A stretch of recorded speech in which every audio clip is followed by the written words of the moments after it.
Broadcasting from the Subaru of Gwinnett Studio inside the Gas South Convention Center in Duluth, Georgia, it's time for Regions Business Radio. Regions Business Radio is presented by Regions Bank. Start building your financial confidence at Regions Bank, member FDIC, and an equal housing member. Now, here's your host, J.D. Mealor. Thank you, Mike Salmon. Good to be with you. It's Regions Business Radio, and I'm your host, J.D. Mealor. And we've had sort of a slow year with our podcasting episodes, but we've had some really, really interesting guests. If you haven't listened, I would suggest that you go back and check out our most recent episodes, one with the business owners of Hellman Chang Furniture out of Dawsonville, and then we had Brandon Lewis on from Strategic Claim Consultants, which was a fascinating conversation about his line of work. And today, we're recording this in October of 2024, and it is Hispanic Heritage Month, and it just so happens that two of my best friends at work that I get to work with every day are with me today, and they're of Hispanic heritage. So we're going to celebrate them, we're going to introduce them, and we're going to talk about a couple of things of their journey to where they are today, how they help customers, and then we're going to talk a little bit about how you can run your business or some things that might help you run your business as we look to end up the year. With that in mind, 2024 has been an interesting time. Interest rates have finally started to come back down. That's going to be helpful for some. We just left a sort of a financial workshop where our Chief Investment Officer, Alan McKnight, who also has been on Regions Business Radio, was reminding people that, hey, when rates went up, if you were a saver, you were really happy that rates went up because you were getting more interest, and now rates are going back down, and certainly there's a lending bias to a great extent because we've been so immune to the fact that you can actually earn interest, and we've enjoyed paying it, and now rates are doing some interesting things. I think that we are less than a month out from the 2024 presidential election, which is going to have a profound impact on the business environment in 2025 and beyond. That is not a motion towards one party or the other. It's just a fact that when there's a change in leadership, you typically get a little bit of a new direction, or maybe in some cases a deeper regulatory environment, in other cases a less regulatory environment. So we'll see how that goes. But nonetheless, I'm going to introduce these two guys, and we're going to talk to them. First is my good buddy, Brian Martinez. Brian, welcome to Regions Business Radio. I'm glad you're with us today. How are you? I'm great. Thank you for having me. What makes it great? What makes it a great day? Oh, man. There's a heartbeat in my chest. The weather is nice outside. Tons of connections this morning at our meeting that you mentioned previously there, and so I'm just happy to be here. Yeah, we're happy to have you. It feels like fall out there for a change. And then with us is a guy that I've gotten to know through the years, and he's really probably our most prolific downloader of Regions Business Radio. And now he's here with me live and in person, and that's Aaron Aliaga. Aaron, thank you for being here. Thank you for having us. I'm glad to be here. It's so good to have you. Yeah. And, I see these two guys across the table from me, and I see a lot of, I was going to say potential, but they do have potential, but also they have a very, very good business mind, a very good customer service mind. These are guys that I go to battle with every day for our customers and our clients, and I love doing it. So, Brian, you've been with us probably since early spring, sort of March, April time frame, and you've spent your career in banking. Tell us, if you would, the Brian Martinez story. Yeah, the Brian Martinez story. So, been in the industry for 12 years, but honestly, I think my story starts before that, in the essence of Hispanic Heritage Month, I would be remiss if I didn't mention kind of where it all really started. And that was, back in the 90s, my mom actually came, had this dream, to come to America. And so heritage is Mexican. She came over at the ripe age of 14 and actually got her visa with my dad at the time. And so, they ended up in Texas, did some of the laboring on the farms in California. And so then eventually, because of the poultry industry, ended up in Gainesville. And so that's kind of the beginning of my story. And so then fast forward to 1992 when, I came to the world and, but it has been a big blessing, just kind of being a part of that story and having the ability to really change the outlook for generations to come, based off of what they started and where we are now. And so, I have 2 kids, 2 and 4. And so it's one of those things where, we've raised the bar, and so they are prized with now raising the bar from what we leave it at. That is so good. Absolutely. That is so good. So your parents came and they were laboring. They were working in farms, as you mentioned, and then when they came to Gainesville, the poultry industry sort of caught their attention, or they had an opportunity. They were working in a plant, or were they working in chicken houses, or do you even know? Yeah. So, Mom had worked for Tyson, small name out there in poultry. Yeah, small. Yeah. So she had worked for Tyson for the longest time, and so had done that for a little while. And at one point, nobody's story doesn't, the stories come with struggle, right? And so she was definitely that, but she did instill in us hard work, grit. That was a big piece of what she taught us. She raised us herself. At one point, held 3 jobs just to keep food on the table. We would have breakfast before we went to school. We would have dinner when we got home. We felt the love, maybe not in her presence, but in the food that was maybe on the her table. Sacrifice, maybe her service. All of that. Her modeling of hard work and determination. Oh my gosh, yeah, 100%. And so I think the big piece there too, though, and maybe this is my love for food, but just the amount of blood, sweat, and tears, and just her sacrifice that she would put into every single homemade tortilla or salsa or whatever it was, right? She did it kind of to the full potential there. Still does, I'll occasionally reach out to her, and she'll make some childhood, ingredient or recipe or whatever. And it's just takes you right back to that place. Huh? Oh my gosh. Yeah. So you grew up where'd you grow up? So grew up in Dahlonega, which super fortunate to have grown up in the community of Dahlonega. Very small town, not a whole lot to do, but the good thing about that is not a whole lot of trouble to get into, Yeah. When we did get in trouble, sheriff would take us to our parents, and, they'd take care of us from there, So you went to Lumpkin County High School? Lumpkin County High School, and University of North Georgia? University of North Georgia, yeah. And so, as the locals would call me, I'm a nugget through and through. Okay, yeah, nugget. Yeah, in Carrollton, we were called cutters. There you go. Yeah, absolutely. So, yeah, love the community, have always kind of lived in the area, either Gainesville or Dahlonega. And so, super invested, with the school, recently being asked to join the advisory council for first-gen students at UNG. Yeah. So cool. Super huge initiative there. Jennifer Herring, shout out to her. Yeah. So it has been really good. Why banking? Why banking? Initially it was an accident. I was in a construction wholesale job back when it was a terrible time to be in construction wholesale, but it was kind of my first bite at the apple for sales. And I realized quickly that I love sales, but the bigger piece of that was the relational piece of that, right? Yes, the back and forth between negotiating on a price of, lumber, wholesale, whatever that was, right? But I think the bigger picture was I can make a visible change to a project or kind of a big, business, whatever that was. And so, funny enough, started off as a part-time teller, was not, that was me kind of growing up through my late teens, early 20s. Yeah. And, I say I grew up in banking, and I really did. The many mentors and kind of people who touched my life as I was developing, right? The come to Jesus moments that I had, and, the direction that I was kind of pointed towards, ultimately, I found myself a few years in and said, you know what, this can be something where I have the ability to really make a big difference. And so, from part-time teller to, banker, lender, managed multiple branches at some point, and then was blessed enough to make the transition from the managing to business banking and, recently commercial banking. And so I'm just happy to be here. I'm excited to work with many, many passionate business owners just like myself.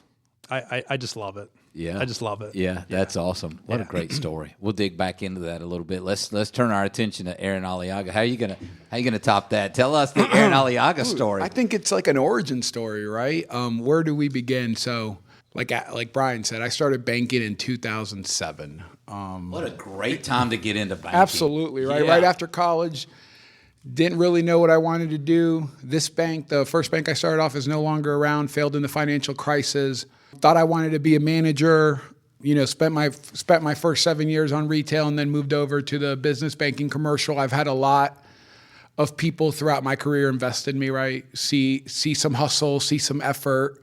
That got me to where we are today. But before that, I honestly, like kind of Brian, both my parents, I'm from Peru. So as we celebrate Hispanic Heritage Month, our ceviche is better than your ceviche. So we'll just leave it there. So there is a little bit of ceviche We don't have bias. ceviche. No, you do not. So anyways, yeah, my parents are from Peru. They came here in the 80s, went to the Northeast. It was too cold for them. So they moved to Miami. So, when we talk about banking and entrepreneurial spirit, my mom actually owned a housekeeping business. She found an opportunity and a need. She developed her company. She was able to exit it at a young age. For her, I think for the last 15, 17 years, she's been able to retire. Wow. So, watching her do that, my dad, held a corporate job. So it's been amazing to watch my mom be on the other side of a successful business. And really, what she taught me and ingrained in me was hard work, being a partner, right? I think we talk a lot about banking becoming a commodity or us not being a commodity. And somebody who came from a commodity business, right? She learned to really add value, add trust. There was women that would just literally hand her keys to her house, people to their house. She knew they were multimillionaires and knew that nothing would ever go missing because she had an action plan, she could deliver on it, and she was never the cheapest, I'll tell you that. Yeah. She taught me that early. That's perfect. I agree with that. You get what you pay for. Yeah, and then we moved. If you're the cheapest, then stuff goes missing in that world. Yeah, isn't that funny? Isn't that funny? So in 2011, my wife and I moved here to Atlanta with our 3-month-old son. That was one of the craziest things we did. And in that, like I mentioned, I transitioned to another bank. In the next 3 years, had another child. So I have a 13-year-old boy and a 10-year-old girl now. And, just again, grew my career, realized that this business banking, commercial banking space, middle market space was really where I wanted to spend my time because it was where we could impact business owners like my mom in a positive way, right? And we could help them see the end tunnel. We could help them see the end without having to, I think we've all lived retail banking and we know the old days of, product pushing, right? So this is an opportunity to really be a partner. And I think a lot of people talk about us, hey, you guys are in sales. Really, we're in the making friends and solving problems business, right? You've heard that before, huh? And solve problems. I'm glad so I think in that, right, that's what we get to do every day. And I think that's what excites Brian and I, where we're able to impact people in many different ways. You bring up a good point. Both of you talked about a couple things: grit, determination, discipline, as far as, the hard work of hard work. But also, you both mentioned partnership, and I want to dig into that a little bit, just primarily because in our world of business and commercial banking, everybody wants to talk about adding value, and they want to talk about being a partner. For each of you guys, and however you want to answer it, what does that mean to you? What does it mean to add value, and what does it mean to be a partner within the commercial banking space? I think the biggest thing is adding relevance. Adding relevance, and that therefore adds value, right? Okay. Having the ability to pull a scope out and say, hey, this is the direction you're headed. Let me show you that roadmap, or let me help guide you and your partners and your businesses in this direction, right? If that's what you're saying the North Star is. And so that's how I like to go to market with my partners, right? Build a web of partners that have a common goal to say, hey, the ultimate thing for us to do here is to help other business owners grow and get to where they want to get to successfully and very well informed and be relevant. Relevance is good. How about you, Aaron? I think it's keeping the client's best interest in mind, right? Yeah. Sometimes those things aren't equal, right? I think in what we do every day and what other people do every day, there seems to be sometimes a miscommunication there. And I think what I like to do with my clients and prospects, right, and people that we talk to on a daily basis is have the partners, but also know that, hey, we're in the business of helping you succeed so we can grow our business, right? And I think that's where the true partnership and the synergy is created, when they realize that we're in the business as well to help them grow and want to see them succeed, because, the higher they grow, the better we can do for them, right? That's when we really add the partners. Like today, we can really add that value. But if they don't see that from the beginning, that's the hard part. And you really don't have a lot of time, especially with prospects, to create that synergy. Yeah, I think a lot about, as you guys are talking about, how long it takes to build those relationships.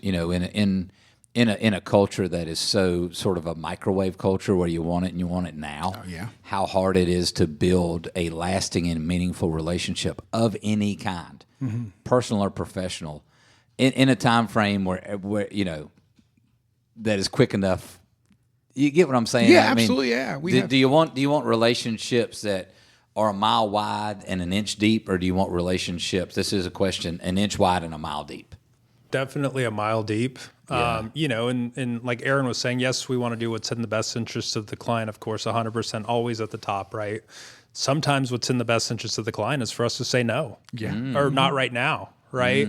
I have some very good instances where client had planned on expanding or growing and, started looking at everything and said, hey, let's actually take our foot off the gas and let's actually look at this angle of potential, of a pitfall, right? Yeah. And so that's where we come in as trusted advisors to say, hey, have you looked at it from this direction, though? And let me just make sure that you're not missing this. That's good. Sometimes growth for growth's sake isn't always the best. Sometimes you got to tap the brakes and sort of grow. Instead of growing forward, you sort of need to grow out, and then you can go out some more. And I've seen you do that before, where you've talked to a customer and, hey, it's not a no, it's a not now, and here's why. To you, Aaron, when you hear that, it's very difficult sometimes for commercial business owners or executives to understand how the bank perceives them. Does that make sense? Absolutely, yeah. How do you address that? How do you go to those folks and share that with them? I think it's trying to let them know what our credit team and the team that's helping us make these decisions, what they're thinking, right? Is it maybe a macro risk that they haven't thought about, right? Maybe it's a micro risk they haven't thought about. Maybe it's an internal risk they haven't thought about, right? Maybe it's, hey, I think we talk a lot about this, JD, right? Revenue can mask a lot of things as they're in the, high growth, but there comes a time that revenue will flatline, which then kind of bubbles up all those issues that were going on in the operational expenses that then will come out. Yeah. And hopefully, what our goal is, that it doesn't come out after the fact, right? It comes out before, so we can say, hey, let's maybe look at adding a stronger middle management team. I think that's something we've discussed with clients before. Maybe it's, hey, have you thought about this? The one thing I tell a lot of business owners, heading into 2025, I can guarantee them 3 things. And the first thing is, if you don't own your own building and you haven't renewed your lease in the last 3 years, it's going to go up. There's a chance it's going to double, right? As Atlanta being one of the states, I think one of the largest cities with the most accidents, your insurance as a business owner is also going to go up, right? Insurance is also in the for-profit business. And the last one is, with inflation and everything that's occurred, your employees are going to ask for more money. So are we playing from behind or are we playing ahead, right? So that's, as we talk about planning and strategizing, those are the things that I want them to think about, right? And then if opportunities arise where we can add help through banking services or products or introducing to partners, that's really where the sauce gets made. Yeah, I love those. I love those topics. Yeah, rents, you'll get some sticker shock there, no doubt. And we had that conversation a lot. Our rent's gone up. Let's find something to buy. Well, real estate values are also up. Yeah. As the listeners have heard already a couple times in this episode, we left an economic forecast breakfast that we hosted here in the Duluth area, and the points that you just described, Aaron, makes me think about one of our guests at the breakfast, Phil Benelli, who runs a fractional CFO firm. Yeah. Some companies have made a decision to hire a CFO. Others may prefer to delay that for whatever reason. But in those points that you're talking about, rent replacement, insurance review, and inflation, was that the third one? Employees and dealing with inflation, right? With costs going up. Yeah, we're looking at cumulative inflation is what, close to 30%? Yeah, I'm just thinking that, a guy like Phil and his firm could help with those CFO type of planning, because what we want to do is make sure that our business owners are out doing what they do best. Yeah. And then we can make recommendations and build a team around them to supplement where the weaknesses may be, so that they can, face those challenges. Correct. So those are some good challenges for 2025. What else, Brian, when you have conversations with clients about ending 2024 and moving into 2025, are y'all talking about anything particular? Is there a topic that seems to be coming up more often than not? Yeah, and I think the common topic, and we'll go back to partnerships, right? Just making sure that everybody who is in your web or on your team is rowing in the same direction, and they know where they're rowing to, right? So many times, I talk to prospects, I talk to clients, and their plan is to go this direction, but then you talk about, well, what is your tax strategy? It doesn't align with the direction of where the business is going. And so what happens a lot of the times is they want to do X, Y, and Z. Well, they haven't brought their CPA up to speed with what their business strategy is. Yeah. And so what happens then is now they have to hold off a year, depending on what time of year it is. If they've already filed taxes, they may have to hold off and say, hey, you know what, we had planned on growing. We had planned on this amount of revenue for this year, but now not everybody was rowing in the same direction. So now we have to stop and pivot. You bring up a good point there, and we have a lot of friends combined in the CPA world. And I think that clients should be more forthright with their CPAs about what they're expecting. If you're paying a CPA to do a tax return, then they're going to do the tax return. But if you want quarterly planning and interaction with the bank, that's going to cost you a little more money. You should pay for that. And you should get it done if that's what you're expecting, and set that expectation with your CPA for next year. That brings me to a topic that I'm interested, Aaron, on your point, because we haven't been through a year-end and a kickoff together, because you joined us in the summer. And I just want to bring it up because it's right around the corner and it's coming to us. But, year-end financials and reporting and getting all that stuff into the bank. And I think so few customers realize if there's not a CFO or a fractional CFO in place and there's nobody there to manage that process, business owners are out running their business and they don't realize that. I would say that 98% of every loan documents require some sort of annual reporting to the bank. Correct. And that feels intrusive, but it's important. How can they get ahead of that, and what could they do to, just keep that front of mind? Yeah, I think, JD, you just hit the nail on the head, right? It's constantly be in contact with their CPA, right? If this isn't a CPA podcast, of course, but if you're only talking to your CPA once a year, then Houston, we've got a problem, right? This needs to be an ongoing conversation. I think one of the things when we talk to our credit teams and the different shops that I've been at is, how does the depreciation get calculated? Are we calculating depreciation monthly? Are we calculating depreciation when the CPA feels like it, right? And that's something that's going to affect our decision, right? Because we then cannot count on depreciation being historical because we don't have a good track record of it, right? Why is that important? Why is that important? Because it's the big D. It's the big D in EBITDA.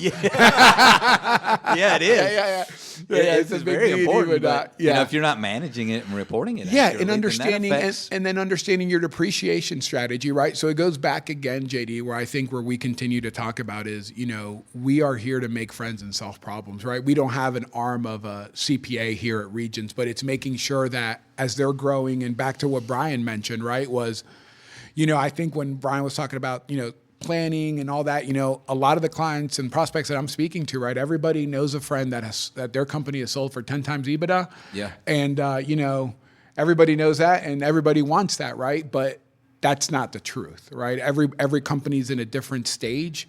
Every company's in a different industry, right? And all those are being hedged and being looked at differently. Yes. So I think that's our opportunity to really understand and dig under the hood of what that looks like for that business owner. Is it, hey, are we exiting in 5 years? Are we exiting in 24 months? And then what does that look like? I think what business owners get afraid of is, hey, we've made a plan. We have to stick to this plan. And I tell them this is not a, one size fits all and then we're done, right? This is a constant, hey, you know what? We've want to maybe do an ESOP, right? We talked a little bit about today. Maybe ESOPs are going to be coming back into play with some of these tax Yes. Benefits, sunset. So there's going to be different opportunities, right, for us to do. So when I think about, again, back to financials, it's huge for you to constantly be in communication with your banker to be talking about, hey, here's my financials. What do you think? What do you see? And I think, it's kind of almost like the doctor, right? I don't like going to the doctor because the doctor's going to tell me, Aaron, you need to lose some weight.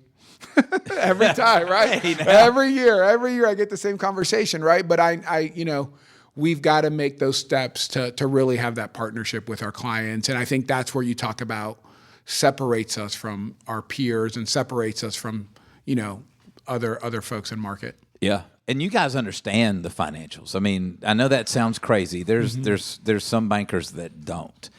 And I've been, for the listeners, I've been with both of these guys as they pour through the financials and they look at the trends and, they look not only at what the bank needs, but they also look at, what it means to you, the customer. So, that's a very specific plug for Brian Martinez and Aaron Aliaga.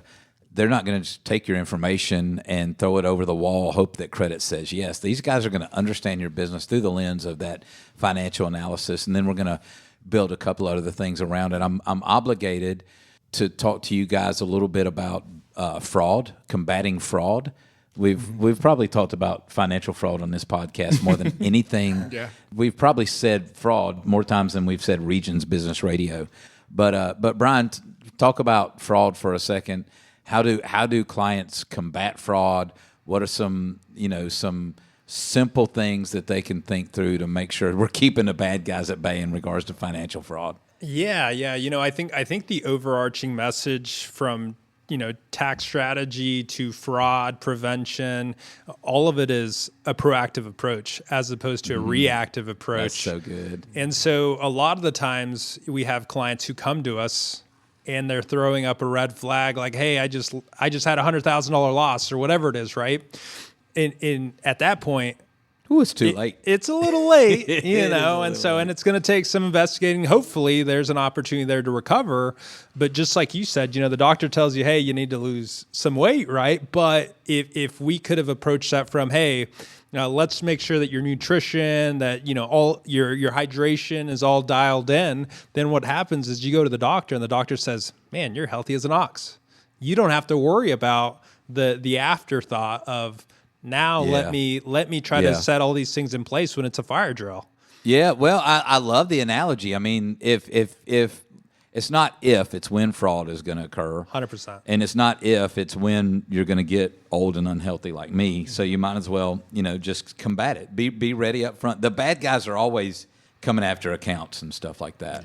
And we've talked about it seemingly hundreds of times on this podcast is positive pay. Pay name verification. Don't use checks. I was talking to a business owner in Charlotte yesterday, and she it's the first time I've really heard a business owner just proactively say, we were a victim of fraud, and we've ceased writing all checks, and if somebody wants paid from us, then they will take an ACH. And I think that's the approach that business owners need to get to is we pay via ACH because it's the most secure way to go. 100%. Yeah. I think the other piece there too is, there are so many innovative ways to get paid or pay people from virtual card. I mean, you name it, right? There are different avenues. And that's the part where you have to be in sync and kind of keep your banking partner kind of on the same page, right? Yeah. The only way they know how to advise on something is if you let them under the hood. And so it may seem a little intrusive, but if they don't know, then, how can they help you? Same thing with a doctor. Right. We're going to bring it in. I'll add something there too. Yeah, please. Sorry, JD. Absolutely. I know. No, good. Wanted to add something there because I think it's the same thing as we know, every business sells, 10 times EBITDA. A lot of business owners, are always, hey, it's never going to happen to me. I'm not that big enough. Fraud, these fraudsters don't care. And gosh darn it, they do. They do. Right? They do. So I think it's super important to talk about, right? As you're growing your top line, right? It's so important, your focus, you don't want these one-time expenses to kill your growth, to kill your EBITDA, right? To create, so the sooner you can create those behaviors and create those layers of protection, the easier it is for when you grow, they're already in place, right? We talk a lot about sometimes where, hey, they've grown 30, 40, 50 million, whatever north of that, and they're, Betsy's been doing their books the whole time. those are some of the scariest stories for us, right? So as they grow, they create those, right? They create those get the positive pay going, get some of the other fraud protection services that we have. It's going to only help them improve their efficiencies as well, which I think is super important. With less interruptions. Correct, absolutely, with less interruption. Well, we need to help them be prepared because it's coming. Yeah. It's coming. Let's, I think in closing, what I would like to do is, hey, why, Brian Martinez, why would somebody want to bank with you? I think the biggest thing, and I take pride in this, right? I'm going to be direct with you. I'm going to be honest with you. Whether it's good, bad, or ugly, I'm going to tell you the truth, right? And so a lot of the times it's for good. I always like to think 20 steps But man, ahead. you got a loan goal. You got revenue goal. 100%. If I take care of my clients, they're going to take care of me. And so that's kind of big picture for me, right? I'm not going to compromise. You're a truth teller?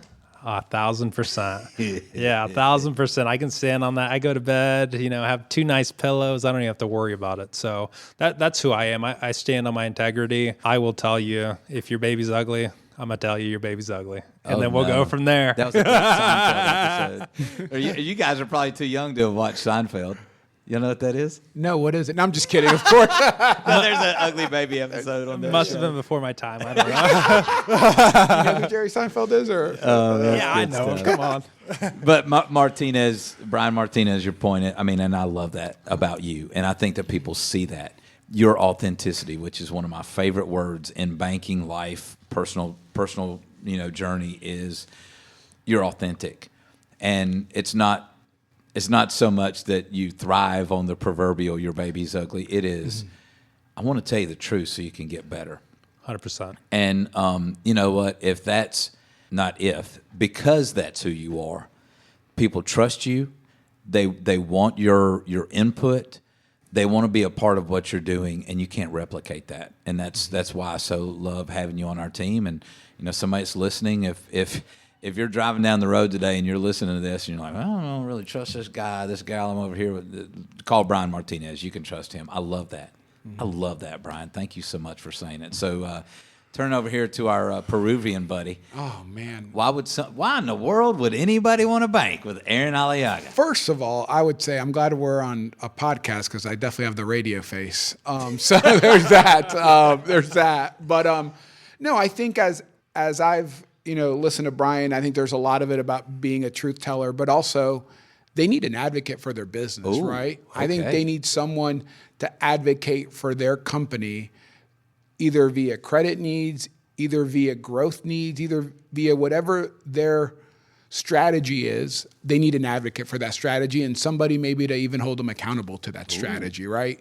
So, hey, we're looking to exit. Okay, great. Have we started, we had a great conversation with someone today about, hey, we're keeping on those reviewed financials, right? He said, yeah, I'm going to get them.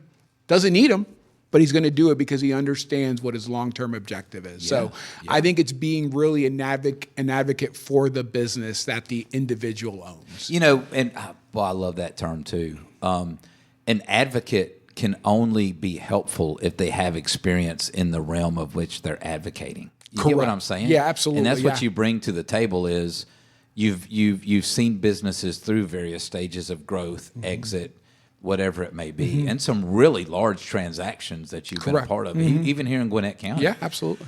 So that I really like that a lot. Yeah. No, I think it's just, and like I said, it's just being an advocate and, like Brian said, being a truth teller. And I think that will pay dividends. And like we talk about, you put good in, good will come out. Well, I say that, and I would hate for somebody to say, well, you're talking about being a truthful advocate as if it's a novelty. Well, I think that in today's world, there's a lot of noise, societal noise, cultural noise. Our lives changed when iPhones came to be, and now, people's self-worth is driven by their social media presence. But if anyone can think about our team in North Georgia, North Gwinnett, sort of Gainesville to Athens and beyond, I love this idea that when you bank with Regions in North Georgia, you're working with truthful advocates. I've always heard that the internet doesn't lie, so I'm going to stick to that truth. So, so I think you're right, JD. I love that you say it's a novelty. And again, we come from that perspective, but it's hard to honor it, right? And I think that's where the advocate piece comes in. Yeah, right? I like because that. because Yeah. there's a lot of both societal pressures, individual pressures, performance pressures that come in for all of us. But if we can have a true North Star, like Brian mentioned, and it's every day I'm waking up to be an advocate for my client or my prospect, whoever I'm looking to bring onto the bank, it's going to differentiate yourself from your peers because that's your belief system. Yeah, for sure. For sure. Just how Aaron was saying, being an advocate for the business, and as you were saying, to know a business, you have to, to be an advocate for the business, you have to know the business. Oh, right? yeah. And yeah, that's right. Yeah, so I think an area that is missed a lot within, the industry, right, is capital markets. And so that is hedging commodities, right? If your banker's not talking to you about hedging commodities, whether that's fuel, plastics, I mean, you name it. If it's a commodity and your banker's not talking to you about it, Yeah, I had a guy years ago that manufactured spunbound nonwovens, and he would buy huge train cars of polypropylene, but never hedged it. Wow. And there was I was at a bank that didn't have a hedging mechanism like we do. So I love your look at Martinez bringing in the capital markets. I like it. Well, hey, we constantly talk about inflation and prices going up and fluctuating, and so if there's an opportunity for us to create a fixed cost. To your point, what is one of the first questions a credit guy asks if they know that there's some commodity exposure? Are they hedging? Yeah. So, what's their hedging strategy? Well, yeah, right. It's I think from one of my mentors, I always say the blocking and tackling, control your controllables.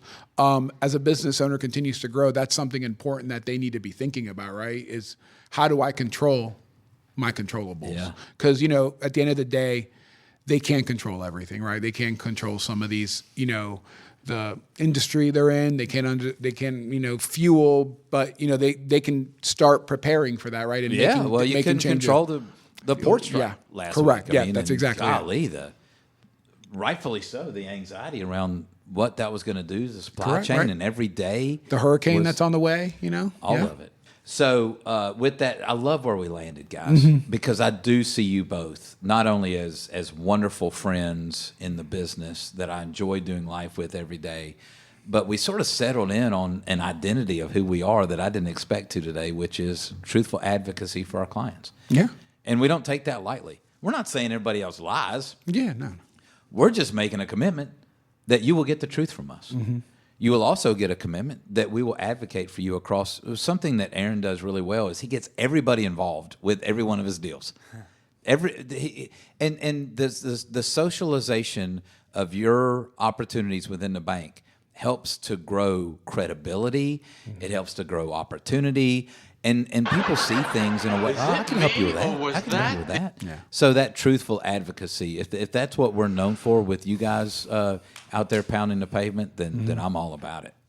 And for listeners, if you want, I said it about Brian a second ago, but now that Aaron added the advocacy piece, if you feel like you're in a banking situation and you don't have truthful advocacy, if you feel like you don't have a banker that's fighting for you, if you feel like you don't have a banker that's telling you the truth about where you need to go and how you need to approach these things, you need to call us. You can go to regions.com. As a matter of fact, you can go there and you can find, I would say that by and large, it's not just these guys that provide truthful advocacy. It is our entire team of commercial bankers across the Regions footprint. So any closing comments, Brian? None? No.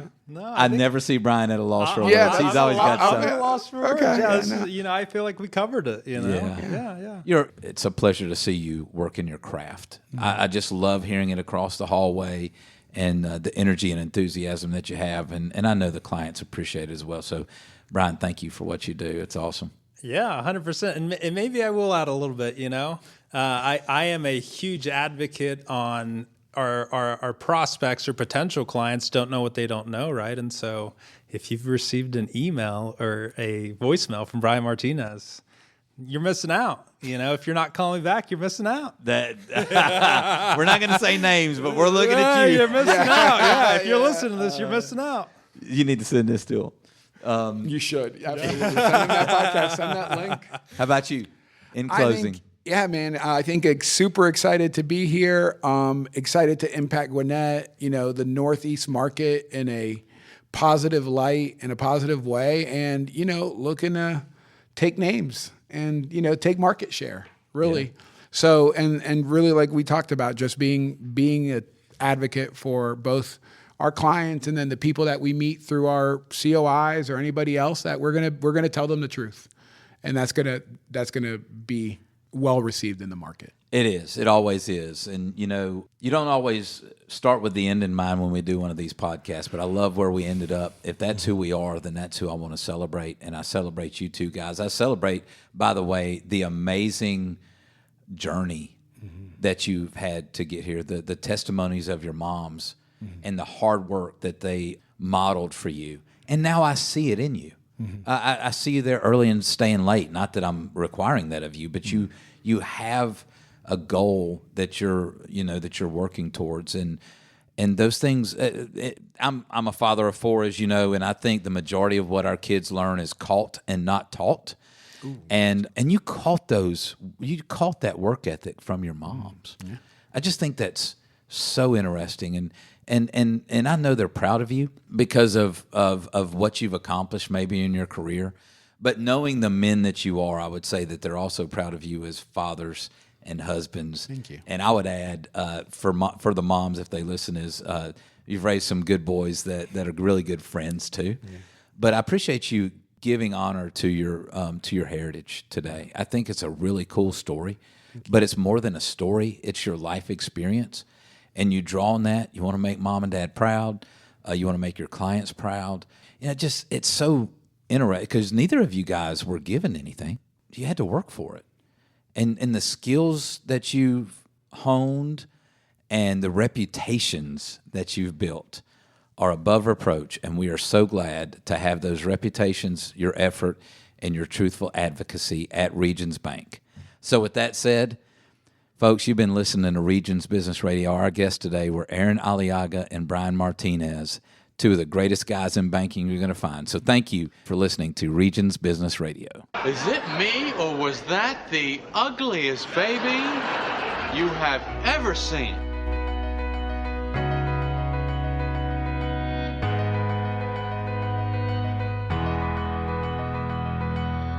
Regions Bank, member FDIC, equal housing lender. This information is general in nature and is not intended to be accounting, legal, tax, investment, or financial advice. Regions believes this information to be accurate when recorded, but it cannot ensure that it will remain up to date. Consult an appropriate professional concerning your specific situation. This information should not be construed as a recommendation of a specific course of action for any individual or business. All Regions products and services are subject to qualification requirements, terms, conditions, fees, and credit approval. Statements or opinions of individuals referenced herein are their own, not Regions. Regions reminds its customers that they should be vigilant about fraud and security, and that they are responsible for taking action to protect their computer systems. Fraud prevention requires a continuous review of your policies and practices as the threat evolves daily. There is no guarantee that all fraudulent transactions will be prevented or that related financial losses will not occur. Visit regions.com/stop fraud or speak with your banker for further information on how you can prevent fraud.